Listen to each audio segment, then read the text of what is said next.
Berjiwa muda, mengukir sejarah. Ya, Itu dia. thank you, Tabah, Mas jujur, Luki. setia. Waduh, keren.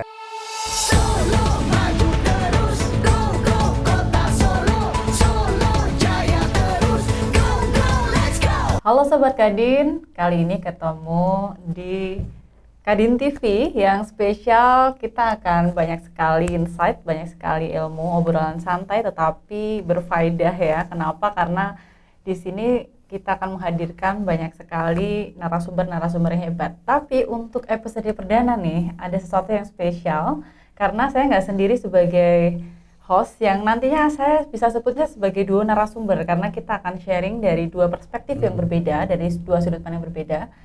Ada Mas Luki Bayu Purnomo. Selamat datang, di Kadin TV. selamat datang. Terima kasih kita udah bisa ngobrol bareng.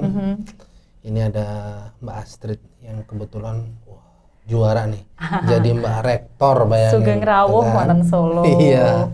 Ya. Jadi saya Luki Bayu Purnomo, rutinitas sebagai ekonom dan praktisi pasar modal. Jadi ingin membersamai, kemudian membarengi, kemudian ikut serta agar memang kita bisa nantinya juga mengundang loh teman-teman, bukan hanya Dari di berbagai sisi bukan ya. hanya di lingkungan ini, tapi dari berbagai macam perspektif, latar belakang yang memang nantinya dapat memberikan satu insight kepada Yes, kita. betul. Nah, seperti tadi kata Betul, Mbak Astrid, profesi kita sebenarnya masing-masing beda nih, tapi memang kita ceritanya narasumber yang saling bertukar pikiran dalam momen ini. Setuju, karena kalau kita hanya satu perspektif, itu mungkin hanya satu sisi komunikasi ya. Dan yang menariknya nanti di Kadin TV ini kita akan ada Kadin Talks yang kita siapkan obrolan dengan tema-tema yang menarik, tentunya untuk pembangunan ekonomi yang sesuai dengan tujuan utama dari Kadin Kota Surakarta. Itu dia. Tapi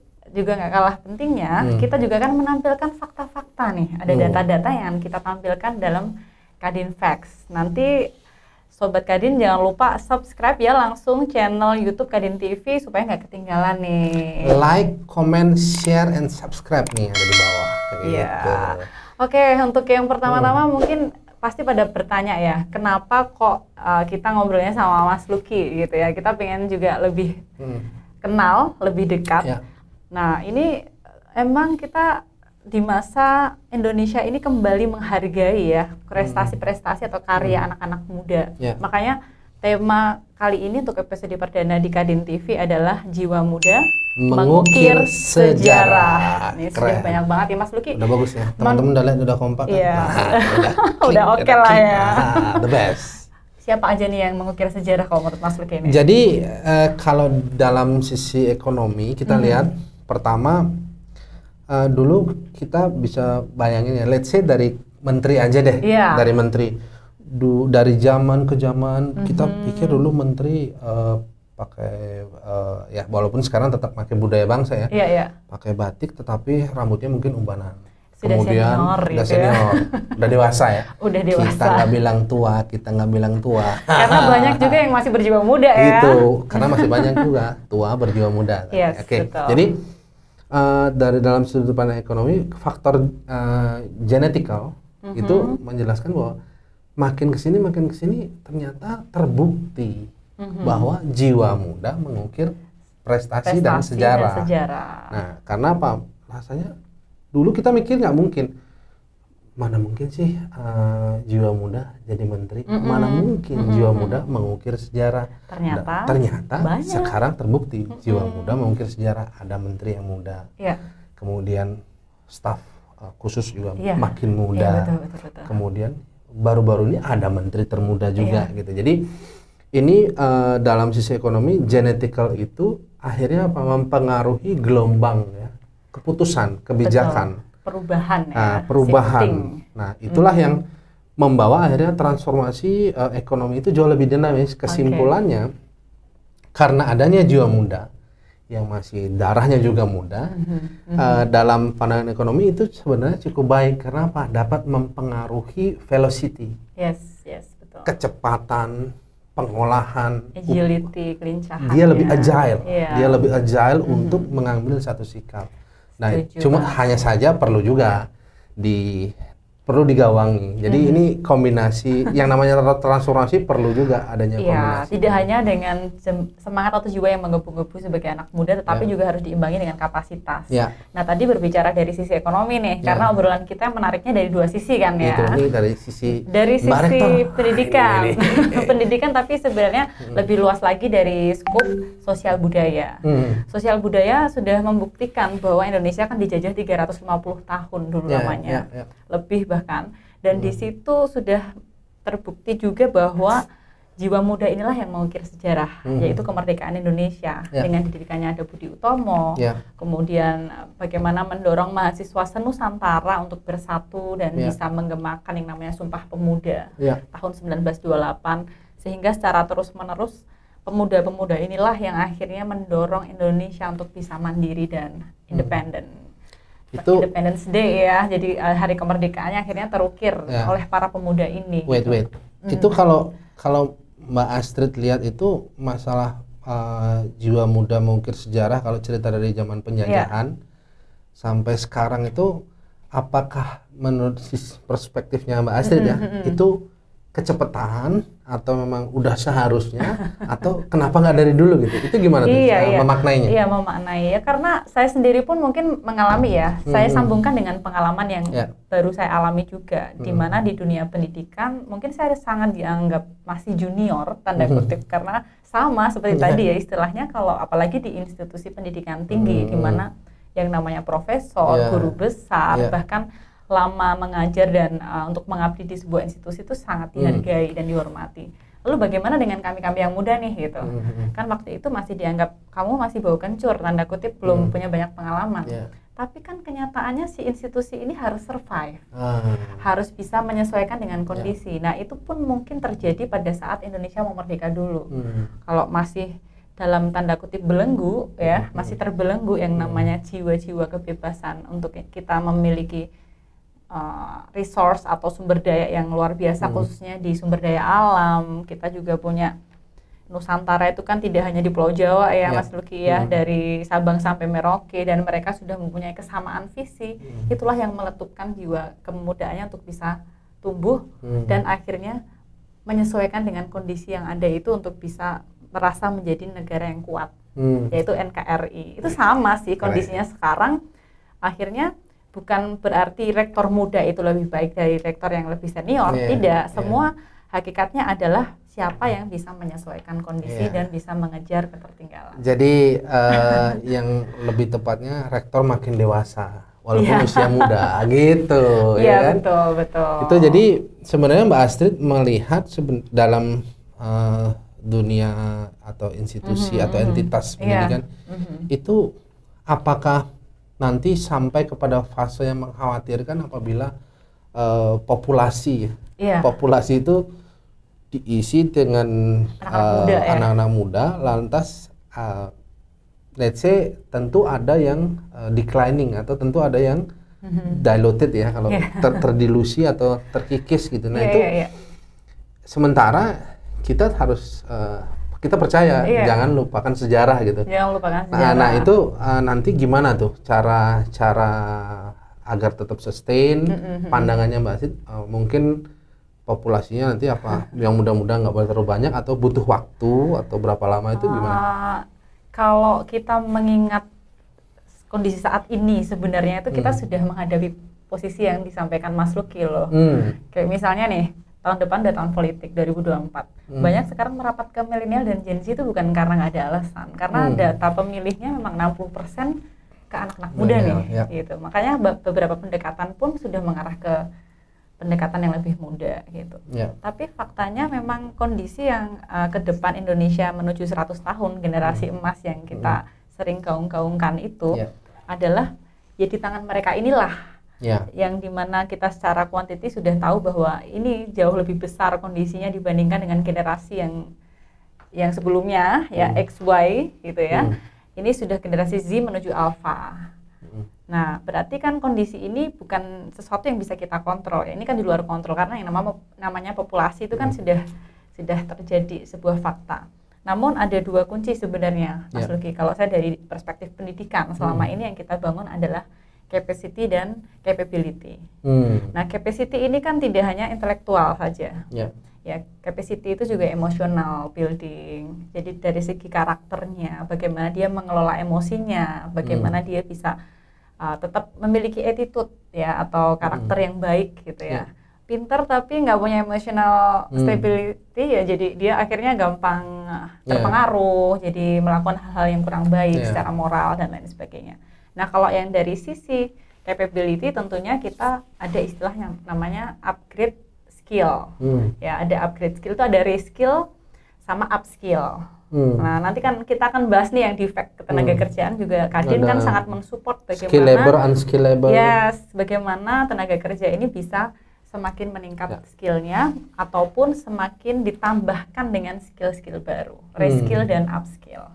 Jadi tinggal dua itu sih, semakin banyak yang namanya populasi dan ini anak-anak muda justru semakin baik, tapi dengan catatan dua kunci ini dimiliki, kapasitas dan juga kapabilitas.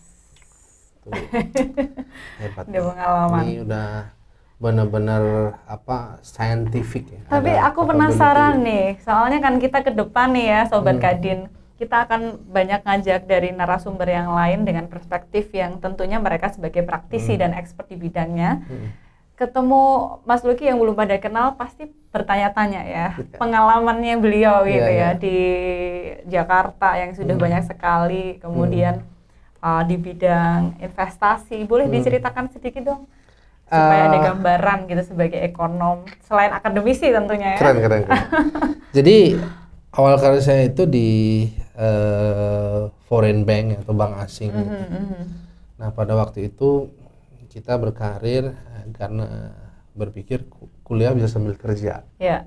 Jadi kita dari semester 1 pun sudah memiliki jiwa muda ingin mengukir sejarah. Wah. Jadi sama dong pas kita kuliah. Jadi semester 1 pun jiwa muda mengukir semester sejarah. 1 pun orang-orang nih pulang nonton nih janjian kan. Kita kerja. Nah, jadi kita kerja, waktu itu kita kerja beneran tuh. Nggak nebeng-nebeng. Kerja beneran, nggak kenal orangnya siapa, pimpinannya siapa, kita kerja. Nah, betul. Terus setelah dari situ masuk ke lembaga penelitian ekonomi dan dunia riset ya. Dunia riset. Dari situ sering nulis, akhirnya kerja di salah satu bank sampai ke sekuritas. Kemudian akhirnya berkarir di BUMN, Badan Usaha Milik Negara. Udah lengkap dong ya. Dunia keuangan. Kacamatanya banyak nih lensanya. Terus sudah itu karena di BUMN pada waktu itu kita sering kerja diminta untuk membantu lintas kementerian karena kan harus sektor juga. Ya, harus menjadi kontributor. Yes.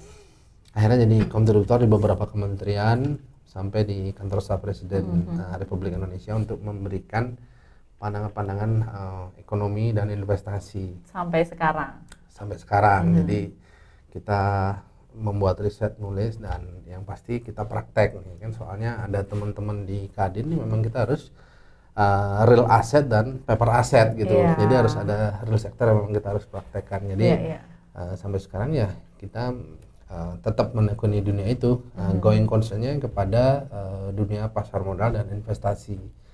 Kebetulan diberi kesempatan nih S1, S2, S3 sampai doktornya itu doktor di bidang keuangan dan pasar modal. Gitu. Jadi ya sudah khatam gitu ya kalau istilahnya. Mudah-mudahan jadi mewarnai dan memberikan sejarah bagi nusa dan bangsa sesuai dengan dua orang tua kita. Mudah-mudahan bermanfaat bagi nusa dan bangsa. Ya, mudah-mudahan kita kontribut ya untuk mulai dari organisasi sampai negara. Itu kurang lebih. Dan kalau boleh dibilang memang Kadin ini sebagai induk ya dari organisasi atau asosiasi yang ada di bawahnya. Kita kan ada 30-an lebih asosiasi dan organisasi yang ada di bawah payung Kadin ini. Dan tentunya sektor ekonomi inilah sebenarnya yang sangat jelas atau kentara ketika dibandingkan secara grafik apabila ada kenaikan maupun penurunan. Nah, kalau menurut Mas Lucky sendiri, kita berbicara Kadin Solo ya. Solo kan luar biasa juga untuk investasi dan kaitannya dengan peningkatan ekonomi. Bahkan dari data pun sudah terbukti grafiknya naik gitu Mas. secara umum sebelum nanti kita lanjut ke episode selanjutnya gimana nih? Ya. Nyambung ke Jadi- mungkin prioritas pembangunan dan Ya. lain sebagainya. Jadi sebenarnya kalau kita lihat, saya akan persiapkan data grafik. Nanti ya. masuk ke Hah? yang Kadin Facts aja. Oh, Kadin Facts aja? Oh ya, tunggu nanti ya. Bisa, Beda. bisa dibuat penasaran, nggak boleh ngasih Iya grafik. dong, ya. Jadi Ini secara umum GDP, dulu. ya, GDP nasional itu kontribusinya jadi di GDP regional. Nah, otomatis kontribusi dari wilayah ini sangat berpengaruh kepada GDP nasional Oke. atau angka pertumbuhan ekonomi. Nah, untuk itu sebenarnya fenomena yang terjadi kan sekarang Java sentris. Jawa sentris. Indonesia ya. Kemudian dari sana dilebur menjadi Indonesian sentris. Oke. Harapannya pada dalam 10 tahun terakhir ini terjadi pemerataan. Nah, tadinya kan pertumbuhan.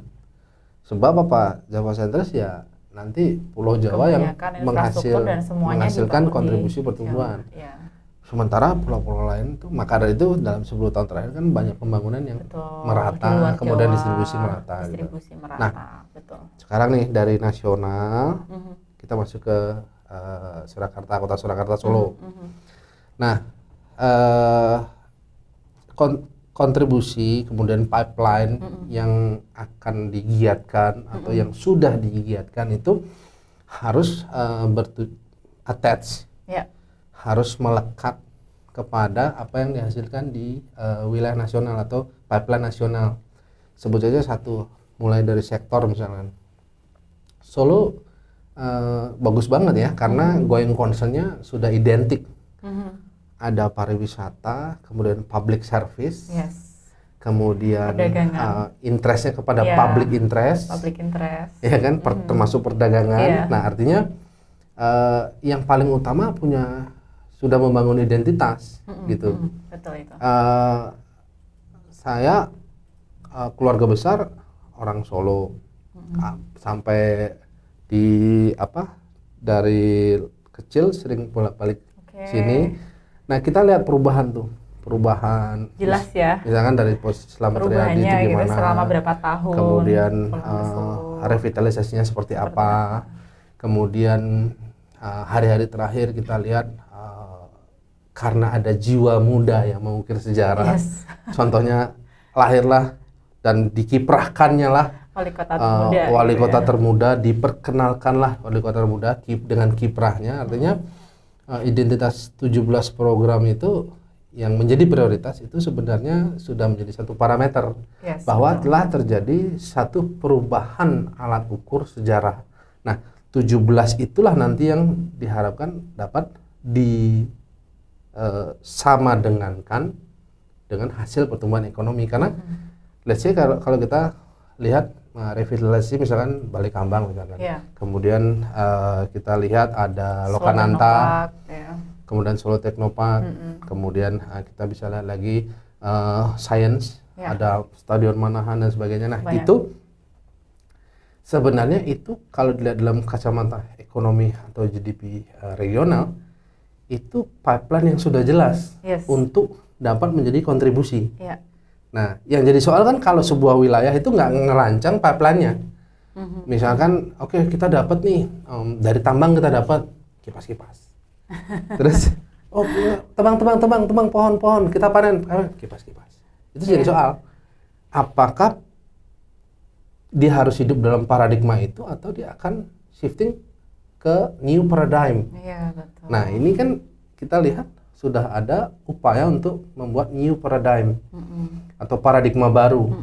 Nah, jadi saya melihat suatu wilayah nanti akan menghasilkan GDP regional itu lebih akseleratif itu apabila konten-konten produksi yang ada di dalamnya itu memang benar-benar dihidupkan dan itu dijadikan sifatnya agile. Betul. Nah, itu saya kira identitasnya udah cukup jelas. Misal kita ke wilayah-wilayah tertentu misalkan, ya bukan hanya di Solo ya, misalkan let's say kita ke Bandung, kemudian ke Jakarta, kemudian kita ke Makassar, kemudian kita ke wilayah-wilayah Itu pinggir sudah lagi. kelihatan ya Nah, itu parameternya nanti parameter seperti parameternya sudah ada. apa. Nah, Solo saya kira yang perlu digiatkan ya, Iya. itu adalah satu, memang nantinya agar supaya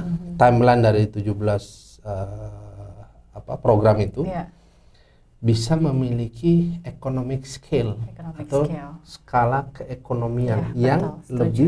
lebih optimal. Setuju. Bukannya tidak bagus ya, jadi bahasanya optimal.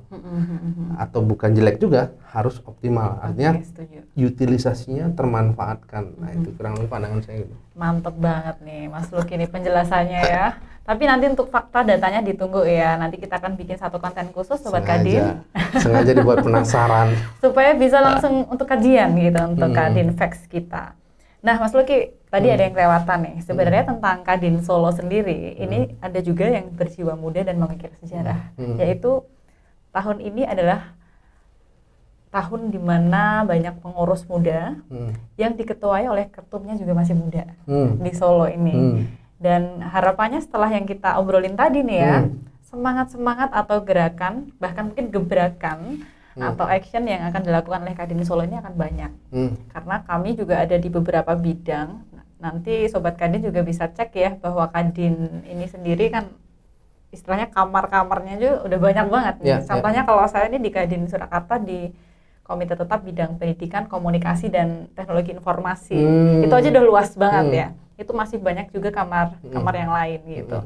Jadi harapannya nanti dengan obrolan kita di Kadin Talks ini bisa lebih merata. Kita sempat nanti ngomongin tentang pariwisata, kita sempat ngomongin juga tentang mungkin dari manufacture gitu ya, dari bidang budaya juga gitu, mungkin dari bidang-bidang yang lain yang mungkin belum bisa saya sebutkan karena banyak sekali ya. Wait. Ini bicaranya udah ada banyak kamar, kemudian Iya, kebidangan, benar. tapi kita harus tahu nih teman-teman Kadin TV, Astrid Widayanti itu siapa sih gitu? Saya.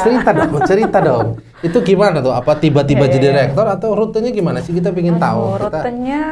Rutenya pertama mungkin kemana saya dulu? ambil yang di tema kita aja ya. Oh, gitu ya? Berjiwa muda mengukir sejarah. Nah, itu Karena dah. bagi saya punya prinsip hidup itu urip iku urup. Gitu. Hidup itu bisa menghidupi kehidupan yang lain atau menerangi kegelapan yang ada di sekitar kita. Bukan berarti kegelapan itu sesuatu yang jahat aja ya. Tapi barangkali ada hal-hal yang mungkin kita bisa berikan sebagai inspirasi. Maka sejak saya sekolah, saya kuliah, itu boleh dibilang banyak kegiatan yang sifatnya kompetisi, Mas. Kompetisi. Jadi emang dari kecil saya suka kompetisi. Tapi kompetisi ngomong-ngomong kompetisi apa nih? Pengen tahu dong kompetisi itu. Banyak Kita banget. lihat parasnya ini beda nih. Beda nih.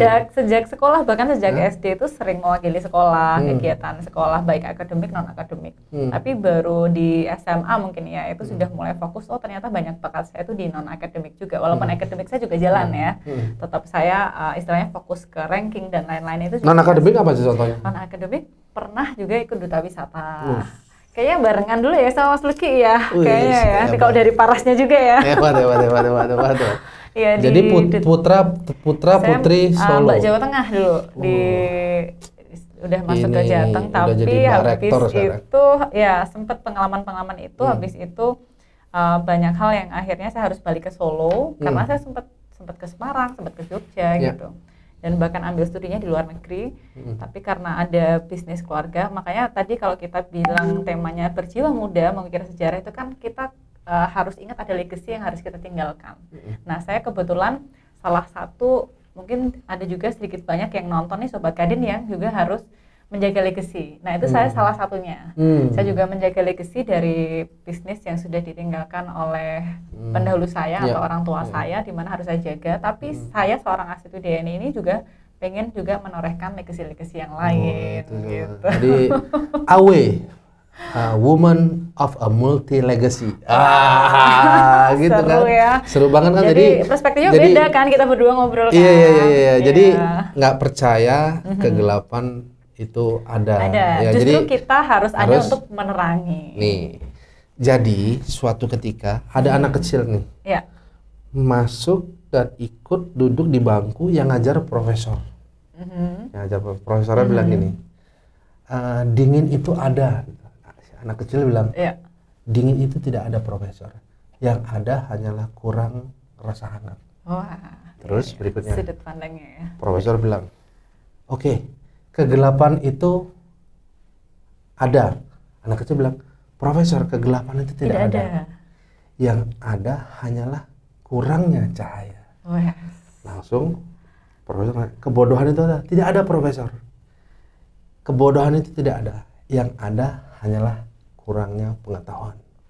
Anak kecil itu Iya. adalah Albert Einstein. Wah, luar biasa. Oke. Itu juga salah satu idola saya. Wah, itu dia. Pas itu banget ya. Cocok. Nah, ini baru awal nih Mas Luki. Hmm. Kita selanjutnya setelah ini akan banyak tema yang akan kita suguhkan untuk Ya. Sobat Kadin di Kadin Talks.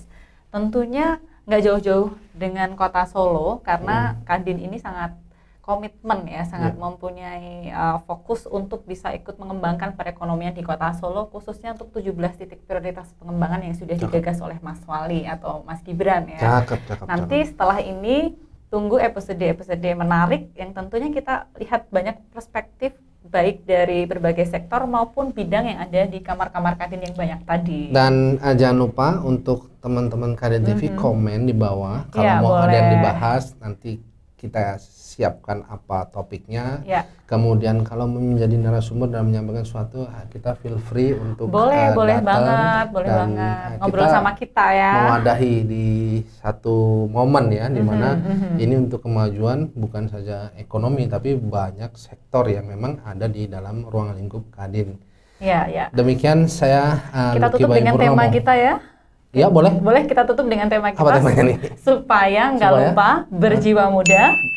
Mengukir sejarah. Ya, Itu dia. thank you, Tabah, Mas jujur, Lucky. setia. Waduh, keren. Oke, makasih ya. Saya Lucky Bayu Purnomo dan Bye. Dan Astrid Widayani. like, comment, share, and subscribe YouTube channel di bawah ini dan komen. Oke, thank you. Sampai Bye. ketemu Sobat Kadin. Bye.